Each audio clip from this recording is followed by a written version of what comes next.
حضرت علی شیر خدا، فجر کا وقت تھا، ہاتھ میں چھڑی پکڑی تھی، 63 سال عمر مبارک تھی، کوفے کی جامع مسجد میں نماز پڑھانے آ رہے ہیں، ہر دروازے پہ دستک دیتے، اٹھو الصلاۃ خیر من النوم۔ رستے میں حضرت علی لوگوں کو جگاتے جگاتے آئے، جب مسجد کوفہ میں پہنچے تو ایک بدبخت خنجر چھپائے کھڑا تھا، اس نے حضرت علی رضی اللہ تعالیٰ عنہ کو خنجر مارا، وہ دوستانہ جو 10 سال کی عمر میں شروع ہوا تھا۔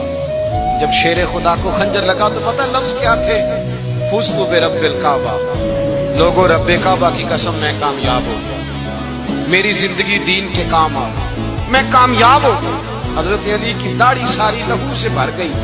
حضرت شیر خدا فرمایا کرتے تھے، ایک دفعہ میں بڑا بیمار ہوا، میرے سے اٹھ کے کھڑا نہیں ہوا جاتا تھا، حضور تیمارداری کرنے آئے تو میں نے کہا یا رسول اللہ پتہ نہیں بچوں گا کہ نہیں۔ حضور نے فرمایا علی نہیں، تو اس وقت دنیا سے جائے گا جب تیری داڑھی لہو سے رنگین ہو جائے گی۔ شیر خدا کہتے ہیں جب زخم لگا تو میں نے نیچے جھکا کے دیکھا تو داڑھی لہو سے بھری ہوئی ہے، میں نے کہا بس وہی کامیاب ہو گیا۔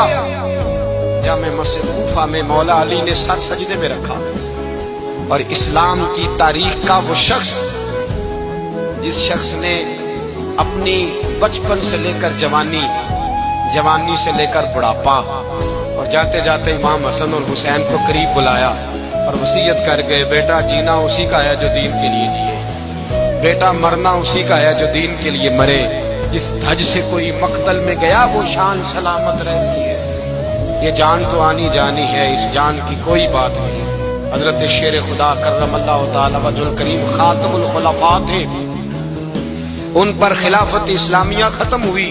حضرت علی رضی اللہ تعالیٰ عنہ جس دن وصال ہوا، آپ کے بیٹے کہتے ہیں اس رات مولا علی نے خزانے کا مال سارا ایک رات والے تقسیم کیا، اور پھر جس جگہ مال خزانہ ہوتا تھا وہاں 2 نفل پڑھ کے کہا اے اللہ میں نے تیرے بندوں کی امانت تیرے بندوں تک پہنچا دی ہے۔ زندگی دین کے نام کر کے وہ شیر رخصت ہوئے۔